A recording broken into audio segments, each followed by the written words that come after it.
யாரோ ஒருத்தர் எதையாவது ஒன்று போட்டாங்கன்னு வச்சுங்களேன், அதில் தப்பித்தவரி லைக்குன்னு போடுறது கூட பயமாக இருக்குது. உங்கள் படம் சூப்பர் தலைவா. நான் என்ன பண்ணுவேன், அந்த லைக் அடிக்கடி அனுப்பிச்சி விட சந்தோஷப்பட்டுமே அவங்க நமக்காக 2 பேரும் எழுதுறாங்கன்னு. அதுக்கப்புறம் தான் தெரியுது, இல்லை த்ரெட் ஒன்று இருக்குது அதில். உங்கள் படம் சூப்பர் தலைவா. அப்புறம் தான் பார்த்தா, உள்ளே போய் பார்த்தா வேறு ஏதோ கம்பேரிசன் 7-8 பேர் கெட்ட வார்த்தையில் திட்டு.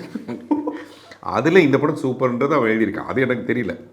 ஒரு பேர் மறுபடியும் உடனே அன்லைக் பண்ணி, இவ்வளோ பயம் இருக்கக்கூடாதுன்னு நினைக்கிறேன். ஆனால் நம்ம இந்த ப்ரொஃபஷனில் இருக்கிறதுனால யாரையோ ஒருத்தர் ஹர்ட் பண்ணுற மாதிரி. இப்போ நான் வந்து இந்த படத்தோட ரிலீஸ்க்கு முன்னாடி நான் சக்தி ஃபிலிம் ஃபேக்டரியில் கேட்டேன். அவங்க வந்து வேண்டான்னாங்க. அம்மா கிரியேஷன் சிவா கிட்ட கேட்டேன், அவர் வேண்டான்னாரு. பட் தனஞ்சயன் சார்கிட்ட கேட்டேன், பண்ணுங்கள் சார், உங்களுக்கு தியேட்டர் கிடைக்கும் சார், ஏதாவது ஒரு லெவலுக்கு. ஆனால் நம்பர் ஆஃப் தியேட்டர்ஸ் உங்களுக்கு போதுமான்னு பாருங்கள் சார்ன்னு சொல்லிட்டு அவர் ஒன்று சொன்னார். உடனே தனஞ்சயன் சாருக்கு நிறைய போச்சான். நீ எப்படி வந்து இந்த படத்துக்கு எதிராக அந்த படத்தை ரிலீஸ் பண்ணு, நீ எப்படி அவருக்கு அட்வைஸ் பண்ணலாம். அந்த மாதிரி இப்போ நமக்கு சோஷியல் மீடியாவிலேருந்து என்ன ஆயிடுச்சுன்னா, இந்த மாதிரி யார் வேணாலும் என்ன வேணாலும் சொல்லலாம், வருத்தப்படலாம், கோப்பலாம். அதனால் நம்ம ரொம்ப பயந்து வாழ வேண்டிய ஒரு கட்டாயத்தில் இருக்கும்.